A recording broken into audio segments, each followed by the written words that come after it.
Selamat datang kembali di Dongeng Pengantar Tidur. Malam ini, kita akan menyelami sebuah kisah nyata yang akan membuat hati kita bertanya-tanya. Kisah tentang seorang wanita muda yang cemerlang, yang sepertinya memiliki segalanya. Otak yang jenius, karir yang menjanjikan, dan cinta sejati yang akan membawanya ke pelaminan.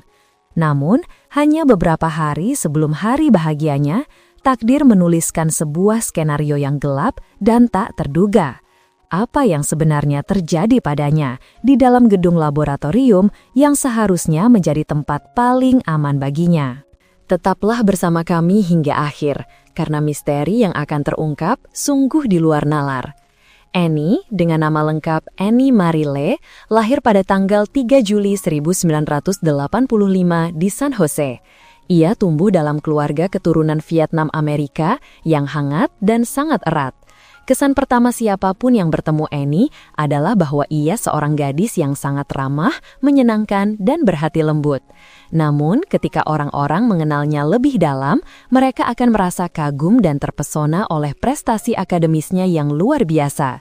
Sejak kecil, Annie memang sudah menunjukkan kecerdasan yang istimewa.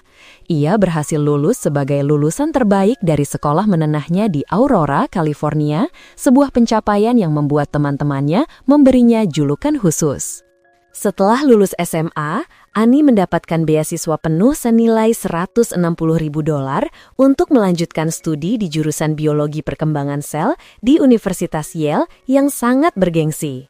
Setelah lulus dengan predikat cum laude pada tahun 2008, Annie langsung diterima dalam program pascasarjana di Universitas Yale.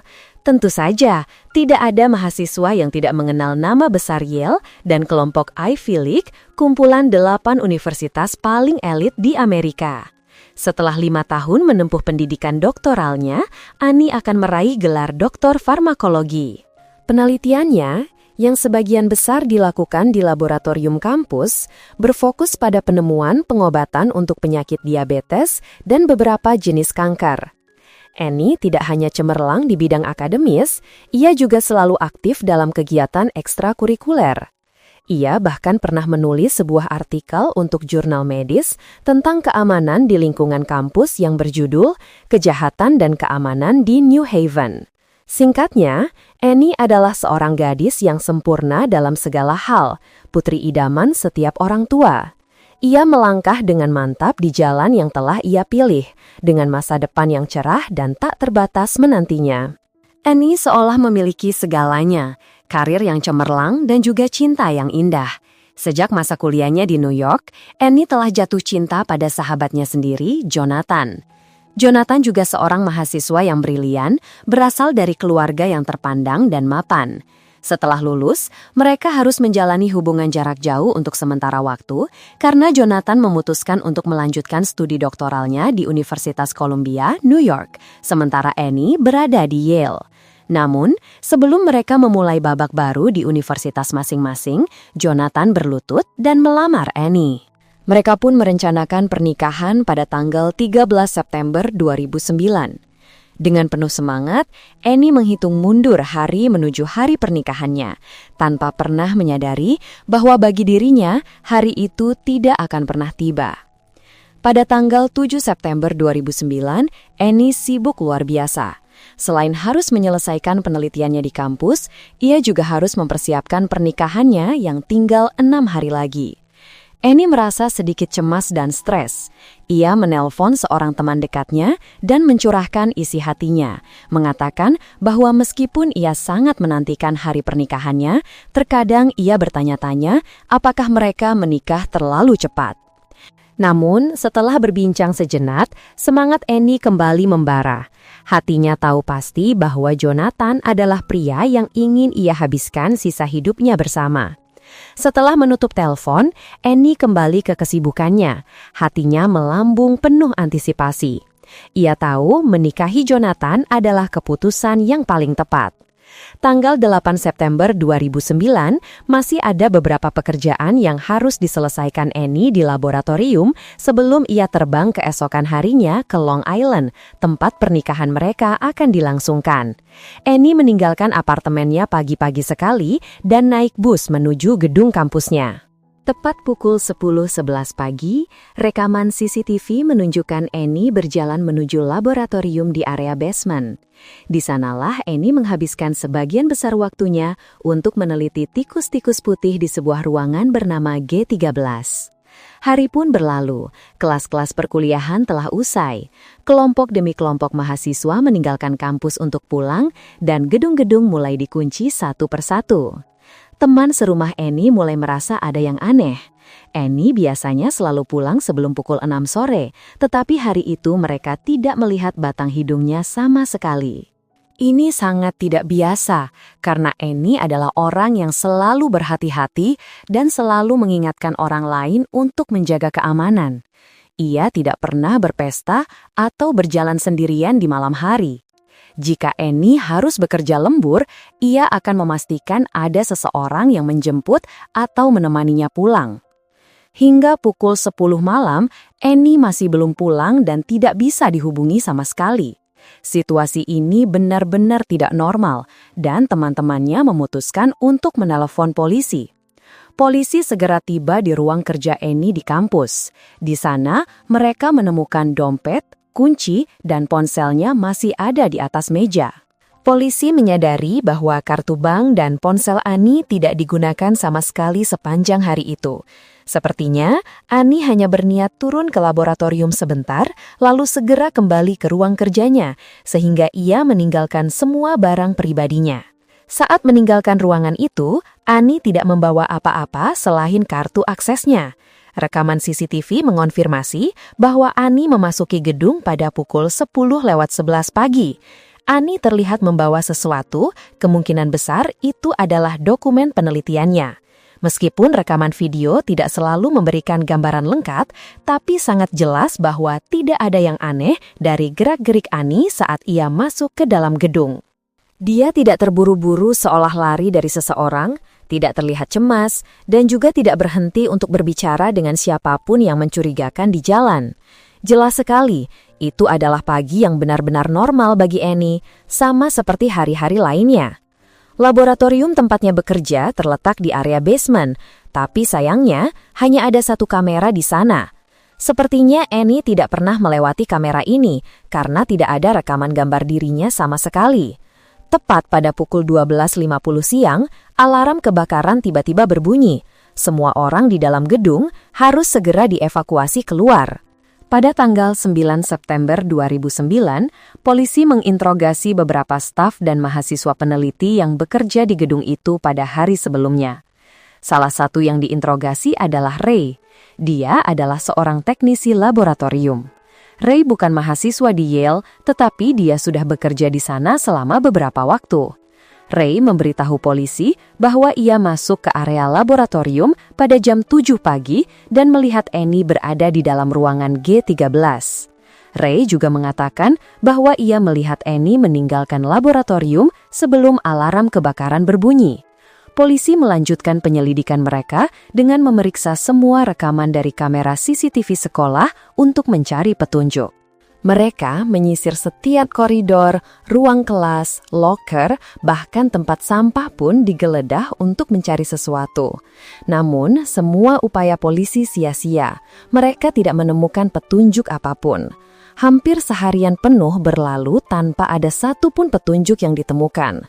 Setelah memeriksa dengan cermat rekaman dari 70 kamera keamanan di gedung itu, polisi tetap tidak menemukan gambar lain dari Annie. Pihak manajemen universitas bahkan menawarkan hadiah sebesar $10.000 bagi siapapun yang memiliki informasi tentang Annie. Tunangan Annie segera terbang dari New York dan keluarga Annie dari California juga bergegas datang ke New Haven untuk membantu pencarian. Perlu diketahui, Yale adalah salah satu universitas tertua dan paling bergengsi di kota New Haven. Ini adalah universitas besar dengan lebih dari 20.000 mahasiswa, staf, dan dosen. Hilangnya Annie yang misterius ini menyelimuti seluruh kampus dengan suasana kebingungan dan ketakutan. Kasus hilangnya Annie juga dengan cepat menarik perhatian besar dari publik. Para wartawan berada di mana-mana di sekitar kampus.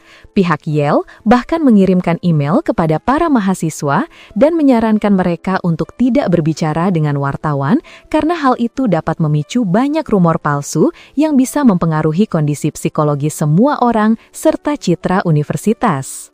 Beberapa orang mulai berspekulasi dan menduga bahwa mungkin Annie merasa panik menjelang pernikahannya sehingga ia berubah pikiran dan melarikan diri.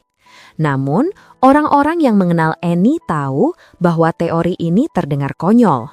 Annie dan keluarganya telah merencanakan pernikahan itu selama lebih dari setahun, dan dia bukanlah tipe orang yang impulsif atau akan melakukan tindakan gila tanpa memperdulikan perasaan orang lain. Pada tanggal 12 September, polisi mengerahkan tim forensik untuk memeriksa kembali gedung itu sekali lagi. Kali ini, mereka fokus untuk memeriksa lebih teliti ruangan G13, laboratorium tempat Annie bekerja. Para penyelidik menemukan noda darah samar di salah satu dinding di ruangan G13, sementara tim lain menemukan beberapa manik-manik kalung yang tercecer di area penyimpanan ruangan G22. Polisi dengan cepat memastikan bahwa manik-manik itu berasal dari kalung yang sering dipakai Annie. Setelah memeriksa langit-langit, mereka menemukan sebuah kaos kaki berdarah dan sebuah sarung tangan medis berwarna biru. Selanjutnya, polisi menggunakan luminol untuk memeriksa jejak darah di ruangan G13 dan laboratorium di sekitarnya. Luminol adalah zat kimia yang sering digunakan dalam penyelidikan tempat kejadian perkara karena kemampuannya mendeteksi darah yang telah diencerkan hingga 10.000 kali. Begitu bersentuhan dengan darah, zat ini akan bereaksi dan memancarkan cahaya pendar biru yang samar. Oleh karena itu, tidak peduli seberapa keras penjahat mencoba membersihkan noda darah, jejaknya tidak akan pernah bisa benar-benar hilang. Dan benar saja, seperti yang diduga, noda-noda darah yang luas muncul di bawah cahaya biru itu, tidak hanya di ruangan G13, tapi juga di ruangan G22 di sebelahnya. Mengikuti jejak darah itu, polisi tiba di area ruang ganti pria dan toilet di dekat ruangan G22. Polisi mencium bau busuk yang menyengat dari suatu tempat, tetapi mereka tidak dapat menemukan sumbernya. Karena itu, unit anjing pelacak pun didatangkan untuk membantu pencarian. Seluruh gedung terpaksa ditutup dan resmi menjadi lokasi penyelidikan kasus pembunuhan. Pada tanggal 13 September 2009, tubuh Annie yang sudah mulai membusuk ditemukan dalam kondisi disumpalkan terbalik di dalam sebuah dinding yang berisi pipa-pipa air di ruang G22. Tanggal 13 September seharusnya menjadi hari pernikahan Annie, hari di mana ia seharusnya merasa menjadi wanita paling cantik dan paling bahagia di dunia. Namun, tepat di hari yang telah ia nantikan dengan menghitung mundur setiap detiknya, hari itu jugalah keluarganya harus datang untuk mengidentifikasi jenazahnya. Sungguh sebuah tragedi yang tak terbayangkan pilunya. Tubuh mungil Annie ditemukan dalam kondisi hancur lebur, seolah sang pembunuh telah melakukan segala cara untuk bisa menyumpalkan jasadnya ke dalam ruang sempit di balik dinding itu. Pemeriksaan forensik menyimpulkan bahwa Annie meninggal karena asfiksia atau kehabisan napas. Ia juga menderita patah tulang rahang dan tulang selangka. Para ahli forensik meyakini bahwa luka-luka ini terjadi saat ia masih hidup. Hasil otopsi juga menunjukkan adanya tanda-tanda kekerasan seksual. Di dekat tubuh Annie ditemukan kartu akses miliknya, sepasang sarung tangan medis, dan sebuah pulpen berwarna biru. Sampel DNA yang ditemukan dari pakaian Annie dan area di sekitar jenazahnya segera dikumpulkan dan dikirim ke laboratorium untuk dianalisis. Ribuan orang datang ke area kampus untuk menyalakan lilin, mendoakan Annie dan keluarga yang ditinggalkannya. Kematian Annie memberikan dampak psikologis yang sangat besar bagi para mahasiswa yang belajar di sana. Pihak universitas segera mengirim email kepada seluruh mahasiswa, memberitahukan bahwa mereka telah menambah jumlah staf konseling psikologis dan menyediakan hotline bantuan 24 jam bagi siapa saja yang membutuhkan dukungan mental. Untuk bisa masuk dan keluar gedung, seseorang harus memiliki kode akses atau kartu akses. Oleh karena itu, polisi yakin bahwa pelakunya bukanlah orang asing yang menyusup masuk, melainkan seorang mahasiswa atau staf yang bekerja di universitas itu sendiri. Hal ini membuat semua orang semakin panik karena pelakunya bisa jadi adalah siapa saja yang berjalan di samping mereka. Para mahasiswa yang ketakutan mulai berpergian dalam kelompok besar saat berpindah dari satu kelas ke kelas lainnya. Kelas-kelas malam dan jadwal kerja malam pun dibatalkan. Semua orang merasa tidak aman karena polisi belum juga berhasil menangkap pelakunya. Tidak lama kemudian, hasil tes DNA akhirnya keluar. Sampel DNA yang ditemukan di area jenazah Annie menunjukkan kecocokan dengan seorang penjahat bernama Robinson. Hal ini membuat polisi sangat kebingungan karena Robinson telah tewas tertembak bertahun-tahun yang lalu. Akhirnya, polisi menemukan penjelasannya. Ternyata, Robinson pernah bekerja sebagai tukang ledeng dan ia pernah disewa untuk memperbaiki pipa air di ruang G22 bertahun-tahun sebelum ia meninggal. Data DNA tersebut tidak menunjukkan kecocokan dengan orang lain. Polisi memeriksa riwayat kartu akses semua staf di laboratorium dan mereka menemukan bahwa hanya ada 2 orang yang menggunakan kartu mereka untuk masuk ke ruang G13. Orang pertama adalah seorang pegawai dari perusahaan pemasok peralatan laboratorium. Orang ini dengan cepat dikeluarkan dari daftar tersangka karena ia memiliki alibi yang sangat kuat. Orang kedua adalah Ray, seorang teknisi laboratorium berusia 24 tahun. Ia memberitahu polisi bahwa ia melihat Annie meninggalkan gedung pada hari itu. Namun, kesaksian inilah yang justru membuatnya menjadi tersangka utama, karena rekaman kamera keamanan memastikan bahwa Annie tidak pernah meninggalkan gedung sama sekali. Ray dikenal sebagai pribadi yang temperamental dan cerewet dalam pekerjaan. Ia akan menunjukkan wajah tidak senang jika ada mahasiswa yang mengotori laboratorium. Ray dan Annie sama sekali tidak memiliki hubungan apapun. Mereka hanya saling kenal wajah dan berpapasan di koridor. Kontak pertama dan satu-satunya yang pernah terjadi di antara mereka adalah beberapa minggu sebelum Annie terbunuh. Ray mengirim sebuah email kepada Annie, mengeluh bahwa Annie tidak membersihkan kandang-kandang tikus yang kotor setelah ia selesai melakukan eksperimennya. Namun, banyak rekan kerja lain yang justru membela Ray, mengatakan bahwa ia adalah orang yang ramah namun serius dan disiplin dalam pekerjaan. Ray juga tidak pernah memiliki catatan kriminal apapun sebelumnya. Dari pukul 10.40 pagi hingga 3.45 sore pada tanggal 8 September 2009, Ray telah keluar masuk 2 ruangan, yaitu G13 dan G22, sebanyak 55 kali. Polisi mengetahui hal ini berkat riwayat penggunaan kartu akses miliknya. Kamera keamanan juga menunjukkan Ray meninggalkan gedung bersama orang lain saat alarm kebakaran berbunyi dan kembali lagi pada pukul 1:10 siang. Ia terlihat berjalan mondar-mandir di area basement dan sepertinya telah mengganti seragamnya di suatu waktu pada hari itu. Kamera keamanan juga merekam momen saat Ray berada di luar, duduk di anak tangga sambil memegangi kepalanya dengan kedua tangan. Ketika polisi menginterogasinya untuk kedua kalinya, mereka melihat ada bekas goresan di wajah dan lengannya, serta beberapa memar yang masih baru. Ray beralasan bahwa ia dicakar oleh kucingnya. Polisi meminta Ray untuk menjalani tes kebohongan. Hasilnya menunjukkan bahwa ia gagal total. Meskipun polisi hampir yakin mereka telah menangkap pelakunya, hasil tes kebohongan hanya bersifat sebagai referensi dan tidak memiliki kekuatan hukum. Oleh karena itu, mereka tidak bisa menggunakannya untuk mengeluarkan surat perintah penangkapan untuk Ray. Mereka memintanya untuk memberikan sampel DNA dan terpaksa harus melepaskannya sambil menunggu hasil tes keluar. Pagi-pagi sekali pada tanggal 17 September 2009, area di sekitar penginapan nomor 8 menjadi gempar karena puluhan mobil polisi telah berkumpul dan mengepung gedung itu. Polisi telah mengantongi surat perintah penangkapan untuk Ray. Mereka segera memasang barikade dan satu tim agen FBI langsung menuju ke kamar nomor 214. Di sana, mereka melihat Ray dan ayahnya sedang sarapan. Polisi segera memborgol dan membawa Ray pergi di hadapan ayahnya yang hanya bisa tertegun kebingungan.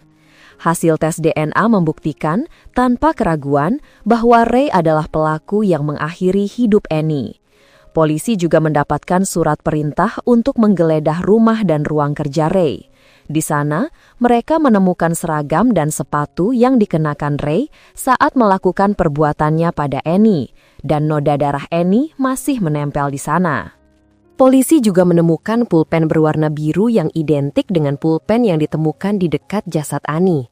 Semua ini ditambah dengan riwayat kartu aksesnya menjadi bukti kuat yang tak terbantahkan untuk menjerat Ray. Polisi yakin bahwa Annie diserang tepat sebelum alarm kebakaran berbunyi. Dalam pergulatan mereka, Ray secara tidak sengaja mengaktifkan alarm kebakaran tersebut. Ia membiarkan Annie tergeletak di laboratorium dan keluar bersama semua orang. Setelah situasi aman, ia kembali dengan tergesa-gesa memindahkan jasad Annie ke ruang G22, lalu menyembunyikannya di balik dinding. Para penyelidik mengatakan bahwa mereka memiliki begitu banyak bukti untuk menjerat Ray, sampai-sampai mereka tidak perlu lagi menetapkan motif kejahatannya. Meskipun telah ditangkap, Ray tidak pernah menjelaskan mengapa ia melakukan tindakan keji itu pada Annie. Opini publik pun terbelah dengan berbagai spekulasi mengenai motifnya. Beberapa orang berpendapat bahwa Ray telah lama memendam perasaan pada Annie, namun cintanya tak terbalas. Pada hari kejadian, Annie telah memberitahu semua rekan kerjanya bahwa ia akan segera menikah dan akan cuti selama beberapa minggu. Mungkin hal ini memicu Ray untuk menyerang Annie dalam cengkraman rasa cemburu buta. Namun, teori ini dibantah banyak orang karena pada saat itu Ray juga sudah bertunangan dengan wanita lain. Semua rekan kerja Annie pun yakin bahwa tidak ada hubungan spesial apapun antara Annie dan Ray. Ada juga yang berteori bahwa Ray adalah orang yang suka mengontrol orang lain dan merasa rendah diri dengan pekerjaannya. Pekerjaan Ray sebagian besar adalah membersihkan dan melakukan pekerjaan sampingan untuk laboratorium. Ia merasa iri dengan para mahasiswa peneliti sehingga ia melampiaskan kemarahannya pada mereka. Apapun itu, semuanya hanyalah spekulasi, dan hingga hari ini tidak ada yang tahu motif Ray yang sebenarnya selain dirinya sendiri. Ketika Ray dihadapkan ke pengadilan pada bulan Maret 2011, setelah beberapa kali penundaan sidang, ia mengaku bersalah atas pembunuhan dan dijatuhi hukuman 44 tahun penjara. Ray menyatakan penyesalan yang mendalam, tetapi ia tetap tidak memberikan penjelasan apapun atas serangannya. Ia diperkirakan akan bebas pada tahun 2053 saat usianya 68 tahun. Meskipun hidup Annie direnggut secara brutal dan tidak adil, keluarga dan teman-temannya mengatakan bahwa Annie akan selalu hidup di hati mereka sebagai gadis paling luar biasa yang pernah mereka kenal. Itulah akhir dari kasus tragis Annie. Kisah ini meninggalkan banyak pertanyaan, terutama tentang motif pelaku yang tak pernah terungkap. Menurut kalian, apa yang sebenarnya mendorong Ray melakukan hal sekeji itu? Kami ingin mendengar pemikiran kalian di kolom komentar di bawah.